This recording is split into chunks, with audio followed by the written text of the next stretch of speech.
works. Great. Hi, everyone. Thank you for joining this session and for being so many in this room. We are really happy to share with you the insights of a study that we conducted in the last 18 months, more or less, I guess, right? No? That I hope you will find interesting. The reason why we decided to do this study, and in a few seconds I will share with you who ran it and who will be participating to this panel, is that I think that I see a lot of business leaders in this room, and we all know that business can sometimes be part of the problem, but very often can also be part of the solution.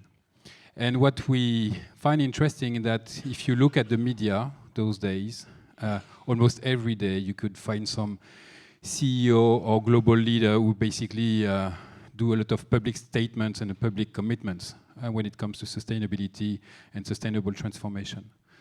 The thing is that when you look back, 6 months later, nothing really happens. And what we really wanted to understand is why people who are truly and authentically committed don't really manage to accelerate the transformation of their business and more broadly of the economy. And we realized that basically between what we can say on a stage and the difficulty and the complexity of transforming businesses, there is a huge world. And that we really wanted to deep dive and to really understand the intrinsic barriers that really prevent CEOs and leaders from really walking the talk. So we decided to partner with Adelaïde and Chris, who is online from Australia, so it's the middle of the night for him, to really go in depth and really interview 40 CEOs from very, very large companies in Europe and globally, and to really try to really incept this in-depth conversation and to be able to really understand what was holding them back, or what was frustrating them, or what they were expecting in order to really accelerate the transformation of their business. And what we'll be showing today is a bit of the results of this study, the main, let's say, behaviors that we have been witnessing, and also to discuss those learnings with two people that are on stage with me. One is virtually, actually Sebastien is online. I don't know if we can see him, but he's joining us from France, from Brittany. He couldn't make the trip, but he really wanted to be part of this discussion. We are also super lucky to have an amazing social entrepreneur with Arnaud, who is really into helping leaders transform and deeply transform individually, I would say, before leading the corporate transformation that they have to accomplish. And last but not least, and we'll start with you, Adelaïde. Adelaïde is one of the two anthropologists who really ran this study and really created this space for in-depth conversation. So that's what we will be going through today in 1 hour. So it will go fast. I see Sebastien on the screen. Hi, Sebastien. Thanks for being with us. And with that, so let me just, sit with my fellow panelists, and please give them a round of applause just to motivate them.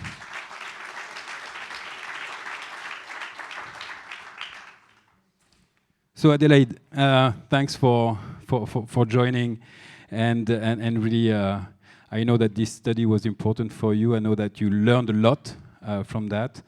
I would be very interested in getting your first insights. After those many hours of discussions with CEOs and leaders, what do you take away from those conversations? Yeah, is this one? Thank you. Well, it's a pleasure to be here and to be sharing the key insights from this study. It's 40 pages long, so there's a lot in there. Please feel free to get into the detail and ask us any questions. I think maybe just the first thing is to share a little bit about who we interviewed, why we interviewed them. So it's 40 interviews, in depth, remote and in person. We had 28 business leaders, CEOs and CFOs, France, Germany, and the UK. And you can see on the screen some of the companies that we spoke to. We had Vinci, Nexity, Rémy Cointreau in France, Synlab, Metzler Bank in Germany, Collinson Group, Lockheed Martin in the UK. So we're focusing on companies that were over 500 million plus turnover and over 1,000 employees. we didn't want to be comparing apples and pears. We really wanted to look at these large businesses. And then in terms of, we had some experts as well who, had that experience of, working with all these CEOs. They had some insights as well from, they could talk to us about the differences between industries, differences between markets. So we really wanted to get something that was relatively representative. Some of the key insights, I think for me, we talk about the, in all of our projects really, we're anthropologists, we study human behavior, and in every single project, there is an action-intention gap, right? So we have all these great intentions, and then in terms of actual behavior, in terms of actually going there, it doesn't happen. So it was the same for these business leaders. What we found was actually there was a lot of intention towards going towards sustainable business transformation. So that's like, changing their core business and actually, reinventing their business models. But in terms of actually getting there, in terms of action and behavior, that wasn't happening. And there are lots of drivers and barriers that we explore in the report. We look at regulation, we look at competition, we look at a whole range of things, but there's kind of two key things for me. I think the first one is this kind of, it's really fascinating. We thought that consumers were going to be the ones driving the change. So we thought, actually it's going to be consumers that are going to really be changing the behavior, and CEOs and companies are going to adapt. And actually CEOs were saying to us, there hasn't been a huge paradigm shift. Actually, in the end, people are still doing what they used to do 10, 15 years ago. There's a tiny little minority which is speaking very loud, but actually things aren't really changing. And what was changing in the way that consumers are having an impact is where they're choosing to work. So in the end, it's actually to attract talent for that retention, that actually, if you kind of, I'll show you these on the next slide, that was what was really changing people's behaviors, the business's behaviors. It was, trying to attract people. And it makes sense because, when you're there in the shop, when you're buying something, it's a split decision. You don't really care. But when you're choosing where you're going to work, that's your identity. That's what you tell, who you are to the world. So obviously, that's where people were making changes. And I think the second one is up here on the screen. It was the huge difference between the complexity that some of these CEOs were kind of facing. So we call them wicked problems in design. So they're incredibly complex, systemic problems. No one optimal solution. You try to start solving it, and you've created another one. Things like stranded assets, managing changing regulation, trying to achieve cultural change within a business. All of that complexity that they're facing, and then the simplicity with which the media and the citizen sector was talking about some of these issues. It was, and you can see these on screen, the bad guys, they're refusing to do it, they're evil, and then on the other side of the spectrum, the good guys, the startups, they're ahead of the curve, they've got it figured out. And when we started having conversations with these CEOs, actually they got very kind of worried, and we could sense that this was quite a touchy topic because they're getting a lot of attention, they're getting a lot of scrutiny. And really it's this huge clash between the simplicity with which people talk about this, and it's a moral lens. So we're saying you're doing good, it's ethical, whereas what they're facing are complex business problems. So that's creating what we call hypocrisy avoidance. So the fear of appearing hypocritical. It's causing a status quo bias. So we don't want to take a risk. We just do what we've always been doing. And actually, there are a lot of companies that were doing a lot of great stuff, but not communicating it because they were scared of doing the wrong thing, of being said to be hypocritical. And a lot of fear around that. So that's really, I think, one of the two key things that really came out for us. Yeah, I think this notion of wicked problem was really interesting because, as you were saying, they can be really genuine in their willingness to change something, and then they realize that just by moving slightly a parameter, then it has an impact on a number of other factors and things that they cannot really control. And at the end of the day, just they back off and wait. And sometimes they wait to be forced actually to change. It was quite interesting to see the number of CEOs who are basically expecting regulations, for instance, to really push them to do something instead of, I would say, anticipate and really take the lead.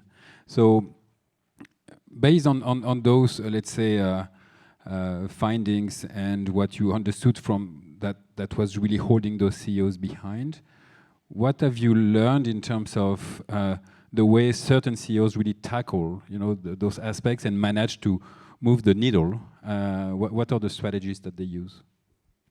So before answering that, I wanted to talk to something because it really depends on what kind of CEO you're talking about. Sure, the different. And I think what we tried to do is just to create different mindsets and think about, what are some of the different challenges that different CEOs might be facing, and what are, some of their different strategies.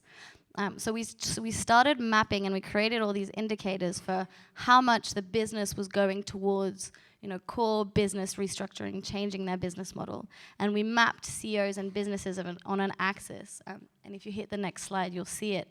From kind of minimal changes to operations, maybe they're doing some CSR things. It's very peripheral, towards significant change toward operations and business model.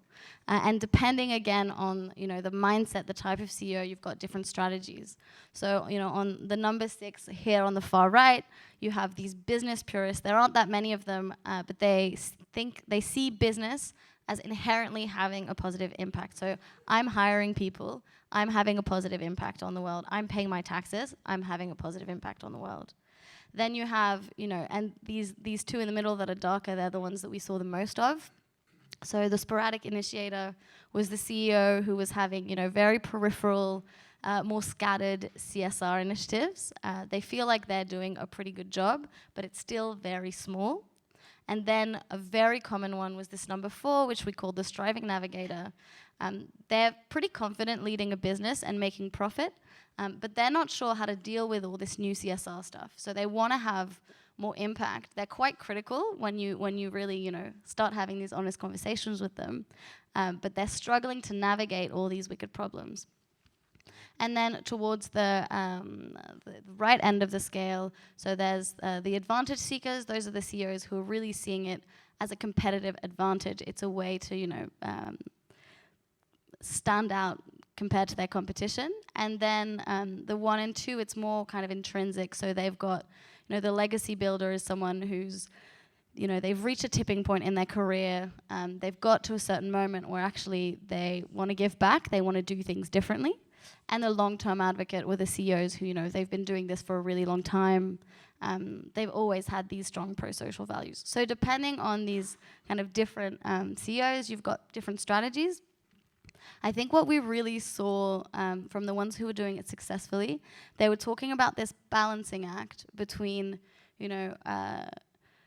getting my business stable and making sure that, everything is rolling well, and then, moving very quickly towards, significant change towards their business model for positive impact. And they talked about, in French, they said, il faut passer son bac. You've got to get your certificate first, and then you can go and do this stuff. I had a CEO who said, it's like a bike. You've got to do a bit to the left, a bit to the right, and stay stable. And some of the things that we heard, and it'll be great to hear from Arnaud and Sebastien about some of the things that they've done and seen. There's a lot of, setting achievable targets, focusing on one specific thing, not trying to do everything in terms of social and environmental impact.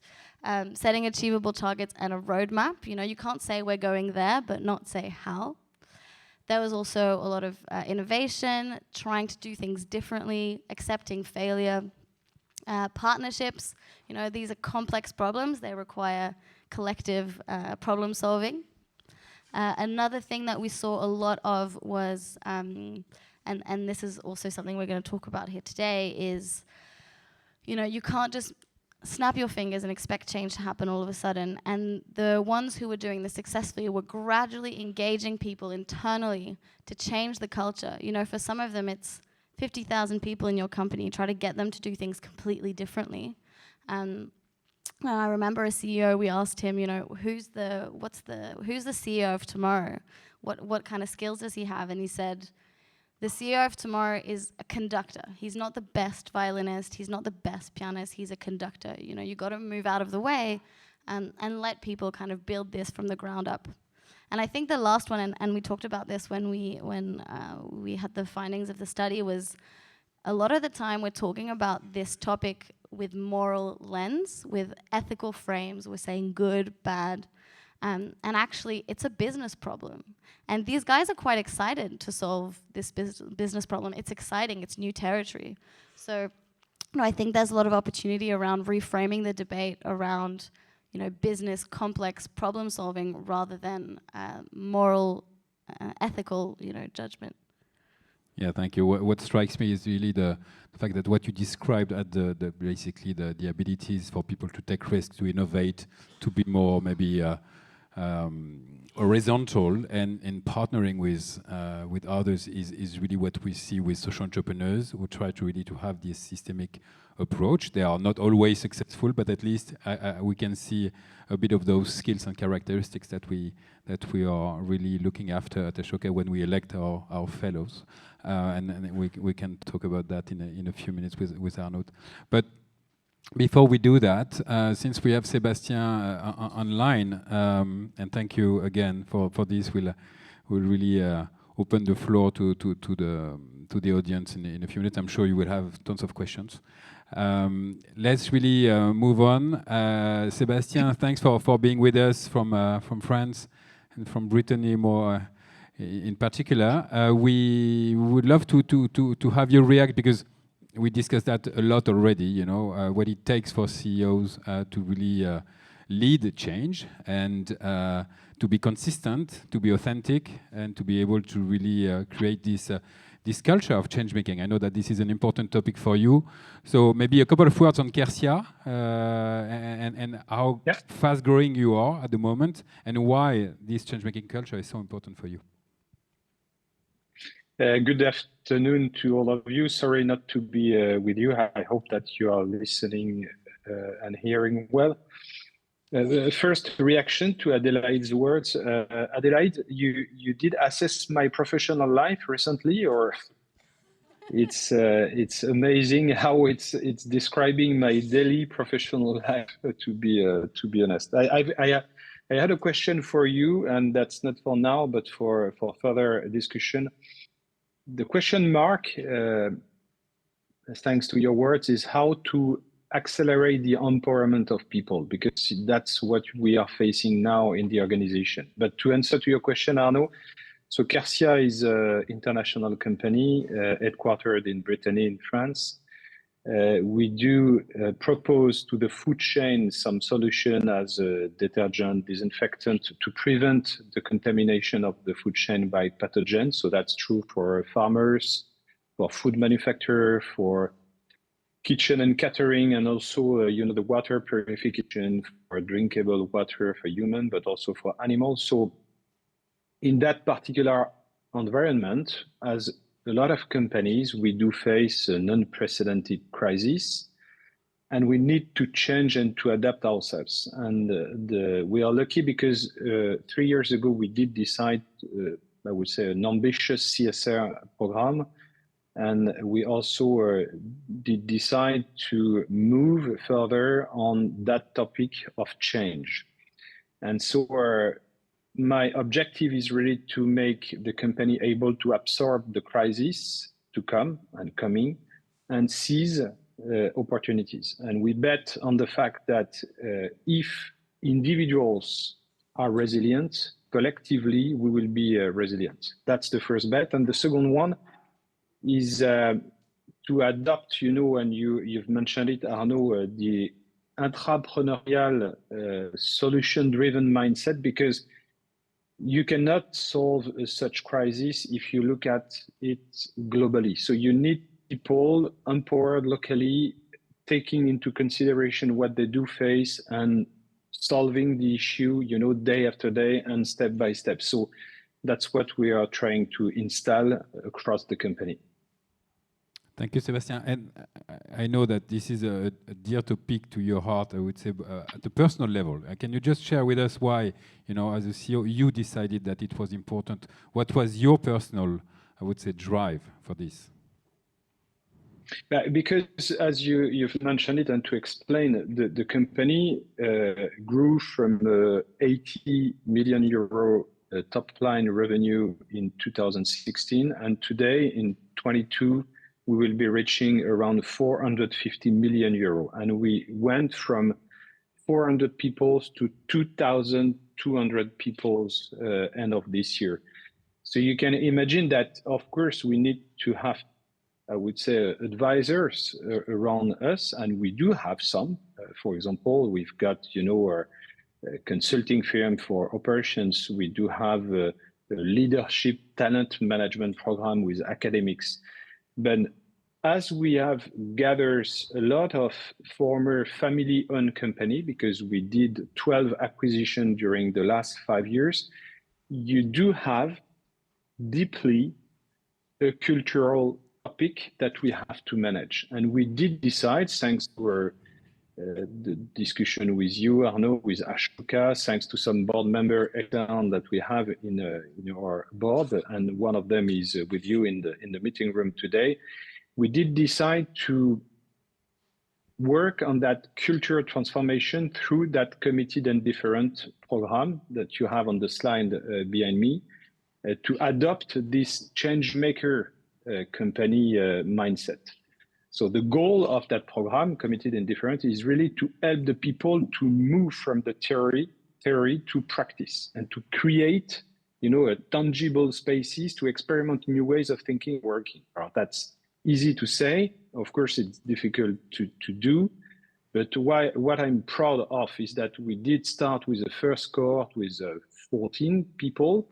The second one, we did also 14 people. And this year, we will be welcoming around 40 people to that third cohort. So year after year, we feel that we are creating a culture where there is a room for the risk-taking and failures, which is not obvious, because when you come from a family-owned company, the family owners is driven the business, is driven the people, is driven everything. So when you ask those people to change themselves and to adapt themselves and to say, okay, look, that's your turn now, and you have to decide. And the people, they look at you and they say, okay, look, you are very sympathetic, you are clever, you are a good French friend, but I don't know how to do. So to develop the more horizontal governance and develop this individual agency and leadership, that's thanks to that Committed and Different program based on the Ashoka culture and program that we are building that on.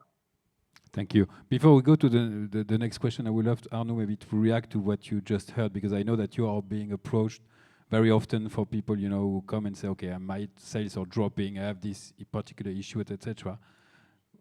But every time it comes down to people. So how does that resonate, what you just heard, both from Adelaide and the learnings, but also what Sebastien just said? Yeah, I'm completely with you. I think if you want to create change, people have to be empowered. So the full organization have to be empowered. And I think we're facing a kind of a self-awareness crisis. We overestimate ourselves in the level of self-awareness that we have. Actually, there is some data as well that shows us that if you speak about self-awareness, you can divide the world in the ones that think they're self-aware and the ones that are self-aware.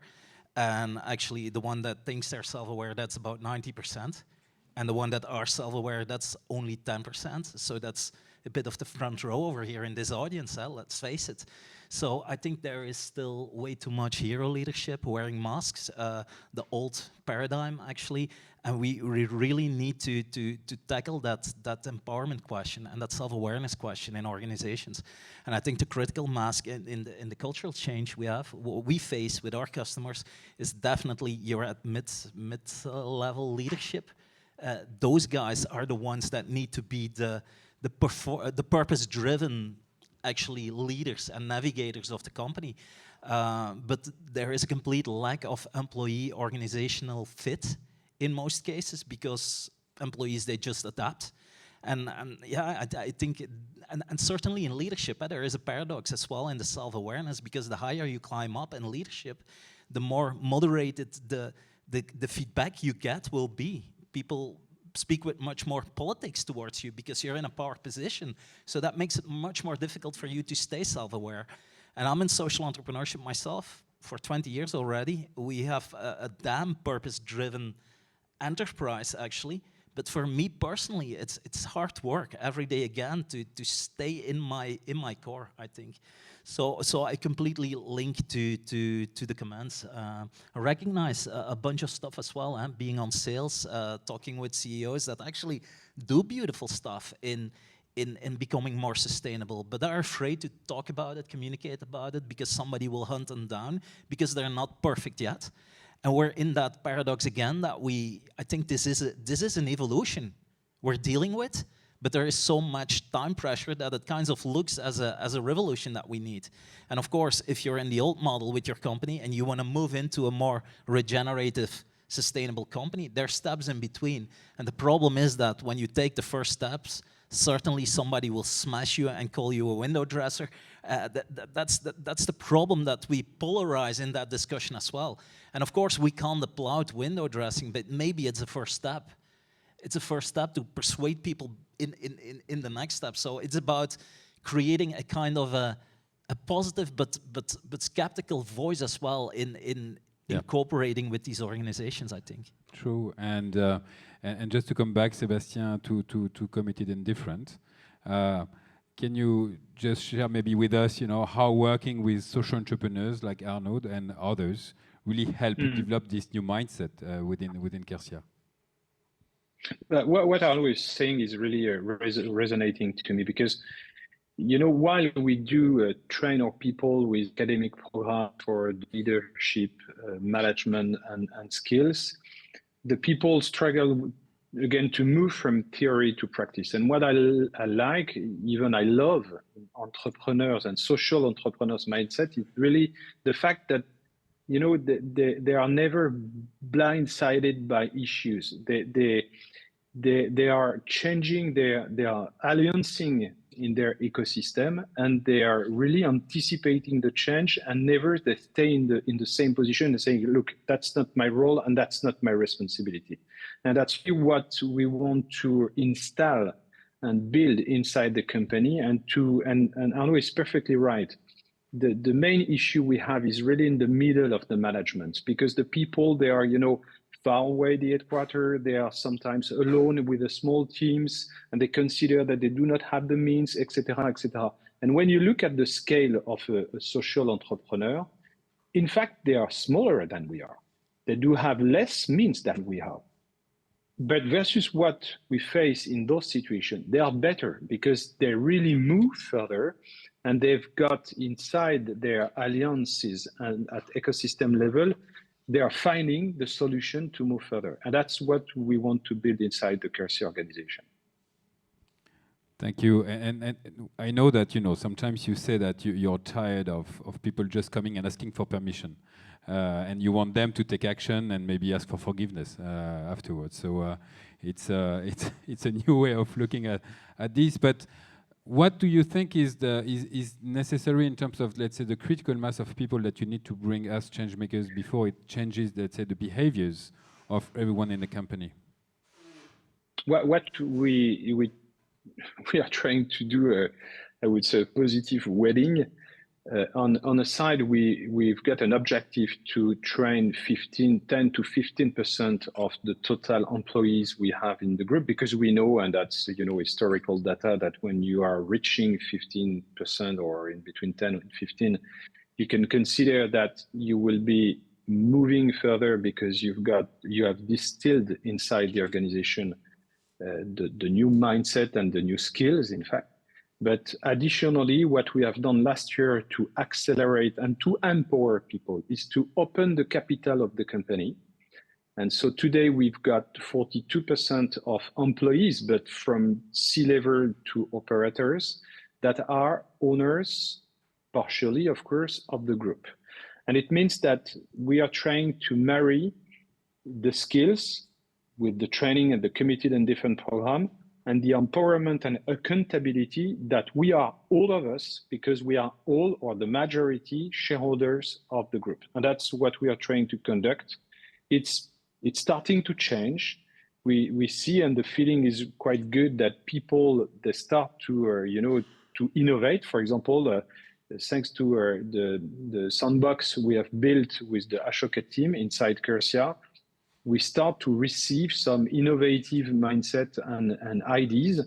And for example, we had some proposal to install, a solar panel in some factory to produce electricity.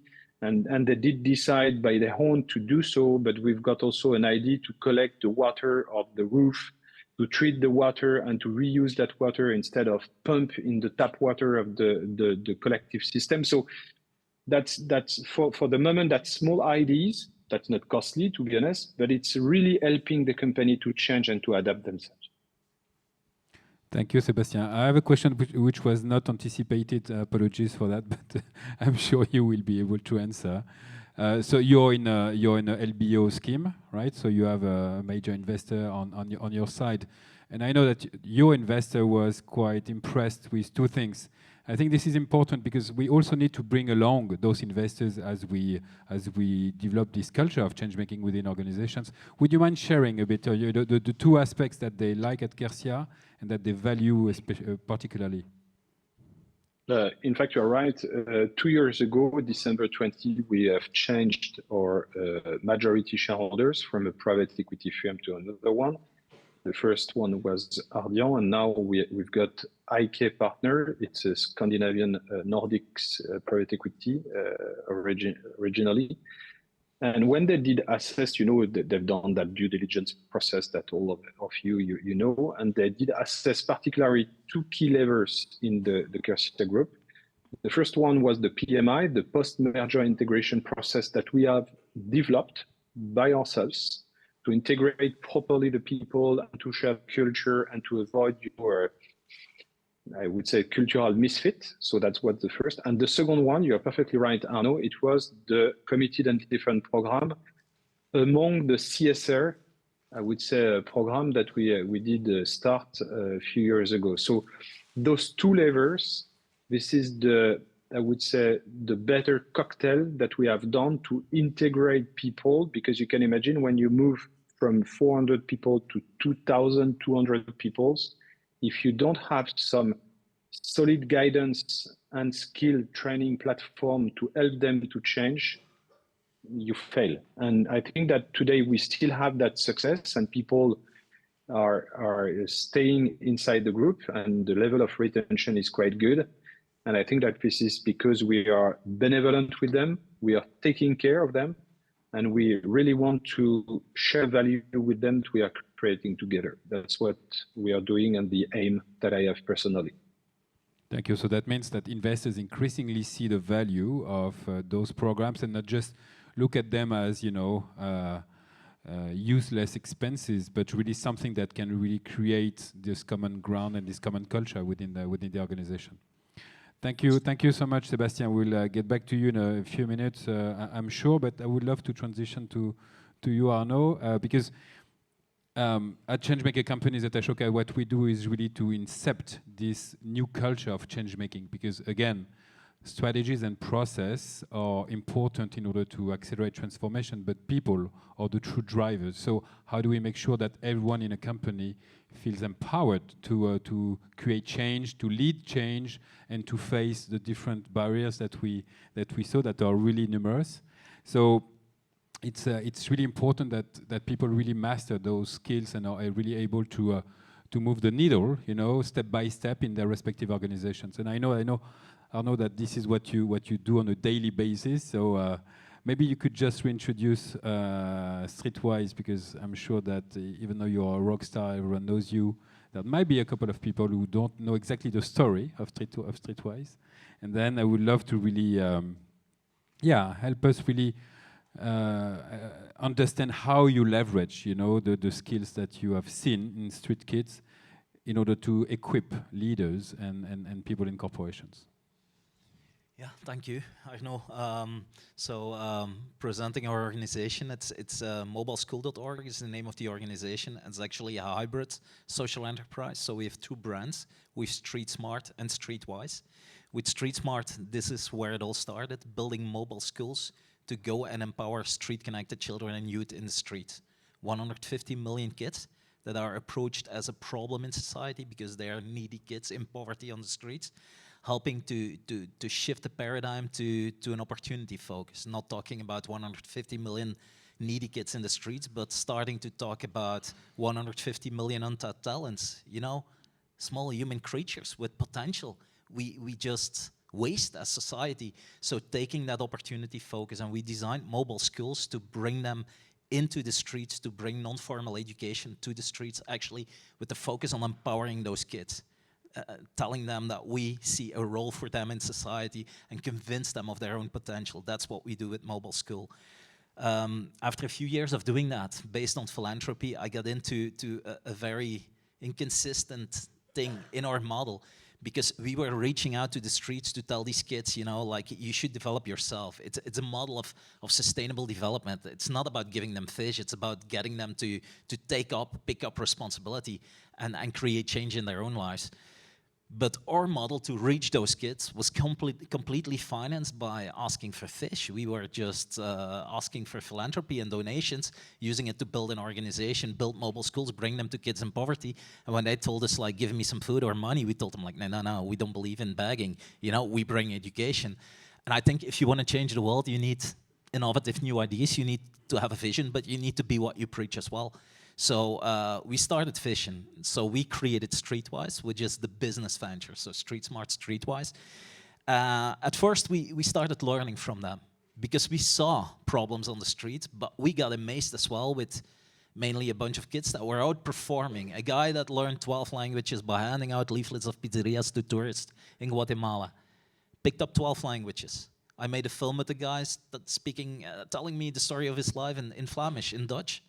He switches with me to French. He speaks Hebrew, Japanese. Never had been to school. The question we asked us is, those guys, how the hell are they capable to flourish in that world that constantly works against them? And we found a bunch of attitudes and skills that were clearly present within those kids. So we kind of harvested those skills and attitudes and created a street skills model, actually developed training, made films with the kids, and actually started approaching companies to help those companies to build that street savviness in their organizations. Now we brought it to the next level, actually, to rethink leadership, to rethink the why of your organization, talking about purpose. I think often you see a lot of companies now moving into more sustainability, but if you're on the leadership table, they use words as sustainability, CSR, purpose, mission, and they just fill the language in differently, so they just do not connect. So when we start working with customers, often we start with a masterclass on what is purpose, and let's define together what we mean if we use that word, because otherwise it's not working. So helping them to define this, but then as well helping them to create the right culture, because having a well-defined purpose in your organization is not doing the trick. Look at schools. It's clear that people in schools, you know, it's clear what should be the purpose of those people now, being educators in schools, but that doesn't mean that if you walk into a school that it's all a sparkling context and an environment. So you need to build the right organizational culture. And this is where we actually focus on helping people to commit and developing a bunch of skills and attitudes to help people to commit to a story and tell their personal story. It's about relating. It's about building teams, you know, and relate to each other.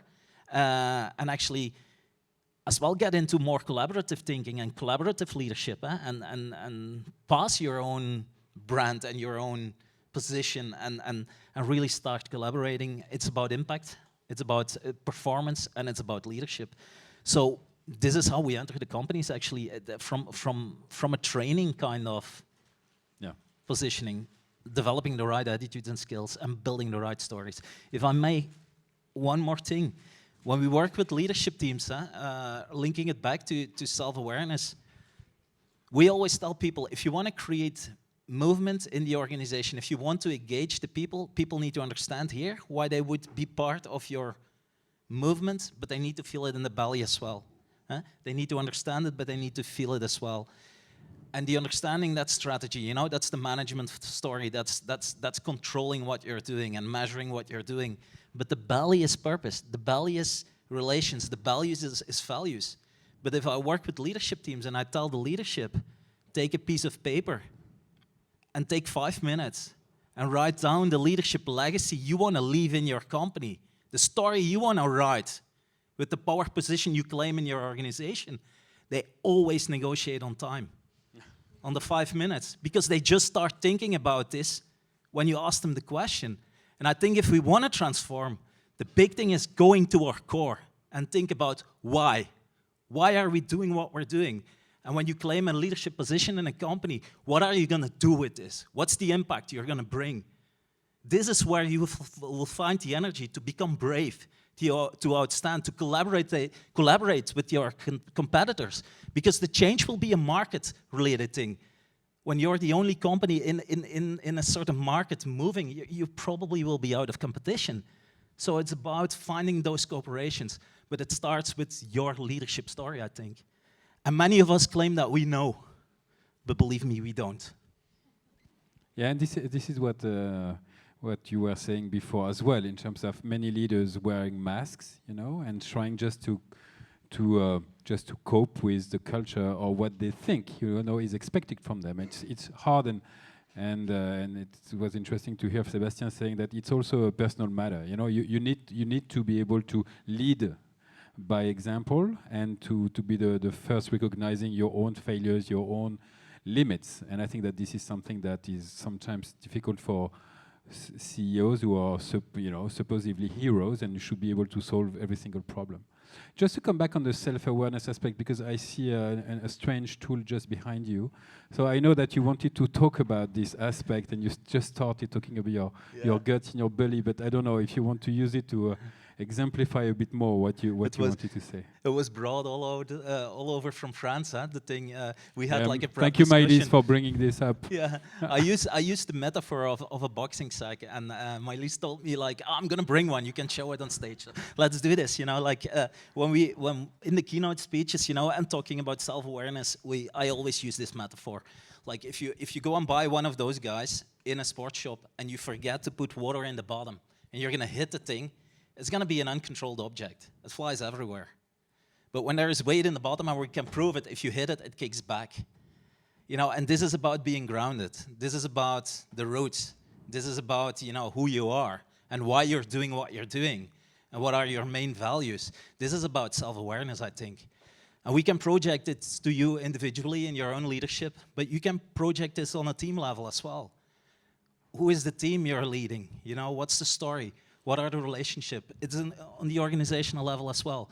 But you know as well as me that when you enter those companies, often that mission statement and the values are roll-up banners. They push up when they have an event, but when you walk into the offices or factories, you don't feel it. And we have to walk the talk, be what we preach, and be much more strict to ourselves in doing so. Yeah. So don't do it with your colleagues, obviously. Even if they are grounded, they might fight back. This is what you also heard. Before we move to the audience and then we take some questions, Sebastien also spoke about the fact that very often, you know, even if you have a top-down and great leadership, if you allow bottom-up approaches to happen, there is still a bit of, you know, something in between the middle management, usually speaking. That is a bit frozen, and where people, you know, don't really dare to take risks, where they see let's say more the risks than the opportunities. How do you deal with that when you engage with your clients? Yeah, I think the mid management is definitely the place where you have to be. We try to bring them experiences in learning. I think in discovering or reconnecting to your true self, the experience-based learning is very valuable. But you deal with big communities, large groups of people, and it's a big investment if you want to pull them all in, of course. So I think there are like technology is coming in as well in a way to train people where you could go for bigger communities, helping them to reconnect. But in these experience-based programs that we do that are very effective but difficult to scale in big organizations, I admit this. we bring the business leaders into different communities. We get them into youth detention centers, or we do a leadership program in a refugee center. And we actually team up the business leaders with youth offenders, or we team them up with refugees. And we give them a task for impact, and they need to deliver at the end of the line. And it's actually in those programs that they are challenged to practice empathy in a different way than they are used to. Or in their organizations, different ways of communication. It's actually a program that shifts the paradigms of people, that kills the limiting beliefs we have, that helps them to build a new language and a new narrative of approaching their leadership. And then you go for skills. You train skills, and I think their online learning, their like the blended learning is creating opportunities to go for bigger populations, I think. But you need the inspiration. You need the experience. I think. And you need to ground it into emotions as well. This is what you said. You know, just working with the left brain, let's put it that way, is not sufficient. It needs to be grounded into things that you will remember. Yeah, and the value of experience-based learning is in the reflection after the experience. Yeah, and we often forget to reflect. Yeah, true. Thank you for that. So thank you, Adelaide, for providing the framework. Thank you for the how-tos and the tips, and I think that we can bring Sebastien back on the screen, because now we will be taking some questions from the audience. So feel free to raise your hand, and we'll provide you with a mic. So I see already a number of those. Can you just introduce yourself briefly, and then tell who the question is for, if you know. Apologies, we'll come back to you, I think. Hi, my name's Jessie from EY, from London. I have a question relating to the study, but would also be interesting to hear from the wider group in terms of your experiences. Around if you've seen a difference between the different ownership structures and the CEO's experiences. So, for example, from private companies or family businesses versus, for example, publicly traded companies. And the reason I ask is my experience is that anecdotally I hear that there is clearly a cultural shift or a cultural difference between intention and action, but there is a wider structural challenge as well where the rubber hits the road. And just interested for any outcomes from the study and those differences and from the wider panel's experiences. Yes, there's definitely big differences. I might hand this one over to Chris if we've got him on the line. Otherwise, I can respond. But he signed in from Australia at 2 in the morning, and I know he loves this topic. Hi, Chris. Thanks for being with us. Hi, a pleasure. Thanks for having me. We certainly saw some differences in ownership structure. We saw that with family-owned businesses, a sense of legacy was important, and there was intergenerational handover of, I guess, purpose, impact, and a history of having a strong relationship with local communities.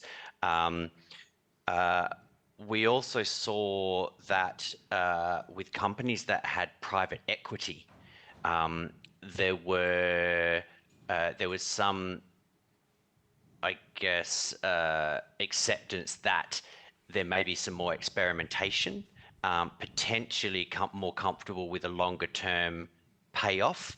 But a lot of it depended on the relationship between the board and the CEO and the team.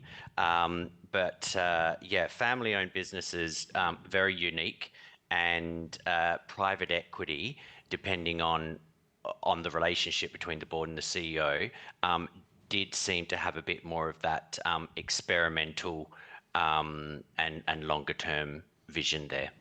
And when they were publicly listed, obviously a lot more complicated, shorter term outcomes, a lot more pressure, for those financial returns in the short term. And for those companies, it was a little bit harder. And you have CEOs who were, only there for a couple of years. They're expecting those big returns, and that's definitely a big barrier for sure. Thank you. I think we have hi.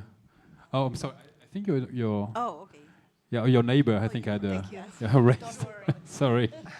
Can we try to keep it short if we want to I do it make really justice to short. everyone? I Thank also you. need to leave for my session, so thank you so much. It's amazing and great, because what we have done in Germany, so I'm a senior researcher on entrepreneurship, migration and innovation, and what we've done in Germany, we had 50 interviews with the middle management and CEOs on leadership. And what we found out, and I don't want, if this reflects, I guess it reflects a little bit, that they are in a liminality stage, which means they are not they don't know where they are at the moment. So what they try, for instance, they try to roll out the leadership to the employees, you know, to take them on board to change something. But what they see is that the employees, they don't want to do it. They just feel like, you know, they don't want to be, so the leaders don't want to be the leaders anymore, but the employees, the same. So that's like a stage in between. Then technology comes in, crisis comes in, and everybody is swimming in a pool. Nobody knows how to go there. So this is what we've been just, you know, observing. And I just would like to ask you how to do it. And by the way, if we ask them, however, would you like to stop to be a leader? No. They would like to go for leadership still, you know, so it's like, it was a strange one, you know, and I don't know how to put it in words, but maybe you could see it also with your study. So thanks once again. That's okay. I think it was more of a comment, no? Than a Yeah, question, but maybe definitely if you have- agree. yeah. It's called diffusion of responsibility. No one wants to take it up, and it's definitely something that we saw. Yeah. But it's changing, and like you said, liminal stage. So we've gone from sporadic ad hoc initiatives to this kind of wanting to align purpose and impact, but not quite. You know, intention and action is still quite far away. Very cool, yeah. I think we have time for a couple of questions more. Yeah. Oh, Hi. 3. I'm a social entrepreneur working on youth empowerment and vocational orientation. I have a question for Arnaud. I'm wondering, how did you approach the company leaders to get their support and funding? And how did you convince them? Because most of the time, convincing on issues like human rights or needy people, it's not easy in the private sector. So I would want to learn your experience. Thanks, Sarah. Yeah, and you should be on stage here as well. Actually, you have a lot of stuff to add to the conversation as well. I think she's doing great work with Mikado. So look it up. But I think what we do is we just follow the needs of the people. Often companies buy in programs with Streetwize, and their target is not to become more sustainable, or it's not. They just deal with. And most of our clients right now are busy with talent acquisition and retention. And it's from that angle that we come in. But of course, you can add to this, because becoming more sustainable and more human-centric, actually, you bring in the skills they're going to need to become more transformative companies. But we often just detect where are the problems, and we try to be very client-focused and understand their problems and solve their problems through our models, and meanwhile convince them of our models and push them to do more of this. So in a way, we step in with a hidden agenda in many cases, but with a positive and a well-intention with that hidden agenda. We need to take them where they are. This is also what we see constantly. I think there was one question from this gentleman on the front. Oh, okay, you, and then you will have the one. Sorry, I have a question. I'm an social entrepreneur. I just sold my company this year, and I'm starting a new one. I wanted to find out and learn from you in terms of what you saw as differences between behaviors and attitudes of like large CEOs of large organizations, and how you think CEOs of like budding CEOs of like social entrepreneurs who just raise their capital, what can they learn? Because what I'm finding is that young CEOs who are there to actually really tackle the wicked problems, but they didn't have the same experience as the big CEOs, and yet they don't have the same organizational capability and capacity and also funding. So are there any lessons that you can share to the younger CEOs or startup CEOs? Sebastien, do you want to take it? I can try. The first thing I would say is to open network, because, you know, when we did start the relationship with Ashoka, that's the first time of our life that we did meet some entrepreneurs, social entrepreneur people, as described during my speech. So it means that thanks to that network, we did meet people first. We did meet also companies that started before us. If I take this example of Boehringer Ingelheim, for example, the German company, they started 10 years ago, 10 years before Kersia. So it means that they've got an experience that we don't have. And we are a member of that Changemaker league, you know, that Ashoka built, and that's also an opportunity to meet other company as Kersia is with C position inside their organization. So I would say that after, of course, discussing with Adelaïde or Arnaud and with peers, it makes sense for me to learn the more you can before to start and to avoid some mistakes or issues. Thank you. We'll take the last question from you.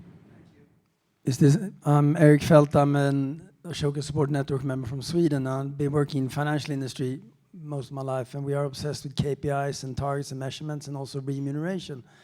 And on the issue of engaging middle managers, what is your view on linking certain KPIs related to sustainability to remuneration so that they're measured on this? Because then what's your view on that? I shouldn't presage anything. Maybe just one note on KPIs and metrics is a huge barrier, obviously, because when we're talking about CSR sustainability, there's so many different topics, there are different levels of maturity, and there are different levels of, you know, the ability to measure them. I also think with ESG metrics, even though, you know, the financial industry has pushed and has been a driver, there's also a lot of, you know, people are feeling a bit dubious about some of the measurements. There's some low-hanging fruits, you know, maybe in the G area, in the governance. And so, you know, a lot of CEOs were saying, you know, at the same time it's driving us, but also some of these metrics are, you know, still need a lot of work, and we are not there yet. We need time to develop better metrics. We need to get together and work with, you know, our partners and other organizations to find better metrics. So it's definitely, you know, a huge chantier. There's a lot of work to be done there. Yeah. Arnaud, if I can just add something. Yes, please. Yeah, I fully aligned with Adelaide's words. And just to illustrate, I think that it's also a message for you, Ashoka, and the Changemaker, I would say, companies and social entrepreneur. We need us collectively committed to change and to build all the metrics and the definition of KPIs, as mentioned by Adelaide. And just as an example,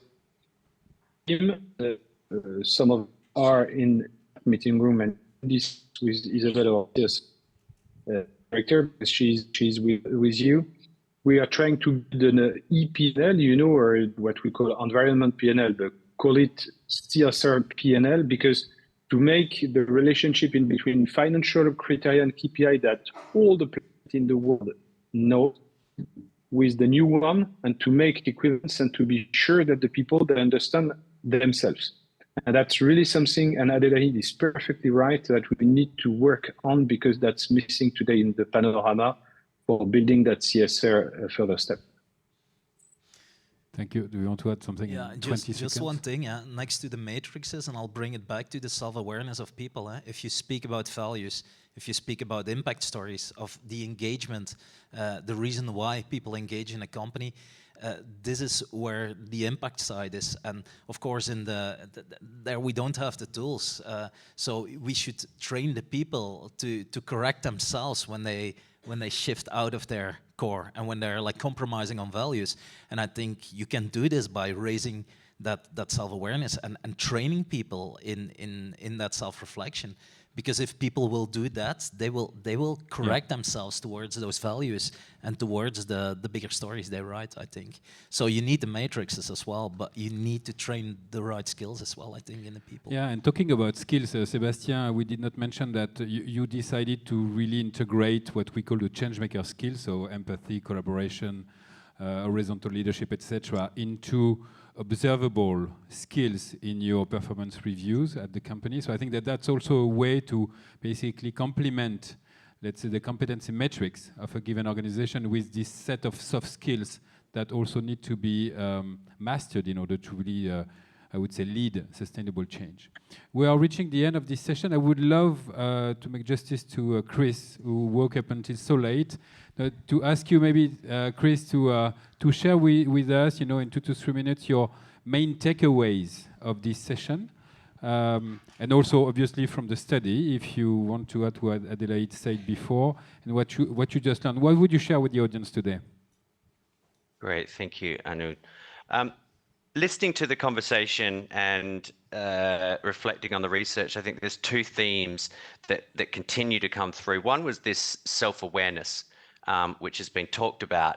And it's notable that 2 of our CEO profiles had strong self-awareness. And so we have legacy builders and the long-term advocates. And both of these CEO profiles had some transformative personal experience. So it had either been from inception, from the beginning, they were values driven, they understood some of their purpose, certainly an awareness, or there had been a crisis or an experience, some reflection in their life, and they too had transformed. So there's certainly the role that awareness plays. Interestingly, for those CEOs with that awareness, some of them appeared to be willing to, if they couldn't transform the company, would try and find the company or the role that they could then use to have the impact that they wanted.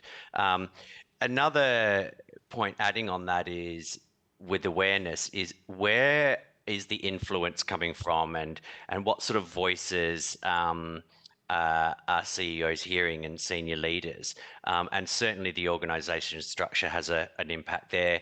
There's younger employees and this sense that we heard about employee activism and decentralization. So internally understanding the voices, all the way through to something we saw, which was like a CEO children effect, having a daughter or son, and the influence that that was having on awareness for the CEOs. The second point, and I think the key point here, is the importance of psychological safety for our CEOs. And this is why I really like the title here, which is of our topic, which is about having an empathy for business leaders. And with what Adelaide spoke about earlier, with a dichotomy of good and evil, moral framing versus the CEOs, which have been institutionalized and trained in business tools, business language. You mentioned the language before.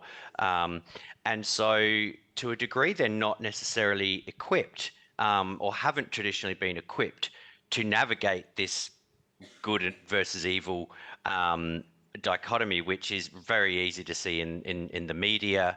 And so we did see the defensiveness. We did see some fear here. And it's almost as if there's 2 different conversations at times. And I think that empathy is important to understand, that some of our CEOs, they're not philosophers, they're not ethicists, they're not trained with some of these tools for these extremely complex problems. And by having that empathy, it makes me think of a parallel of polarization in society more broadly. You know, I think we've all seen what's happened with vaccines. We've got political polarization and this sort of simple narratives. And one of the solutions to this has been talked about as a principle of charity, which is about being able to argue and understand an opponent's argument so clearly that it's the best representation of their view. So an empathy with the minds of CEOs and their calculations. And only once we can have a real empathy with those challenges and those struggles and what they're dealing with, are we then truly equipped to enter a conversation so to speak. And so it makes me wonder if perhaps there's been a mischaracterization of the motivations and attitudes of CEOs. So I think can't stress enough the importance of that empathy and meeting them on their terms there. Thank you, Chris. I suggest that we keep empathy as the closing word for this session. I hope you had a better sense of what we try to achieve with this study that you have here. Obviously, if you don't have it, there are some examples here. You can also download it for the sake of preserving the environment. Thank you for the prep work. Thank you, and congrats, Maëlys, for this great work. Thank you, Adelaide and Chris, for fantastic research. We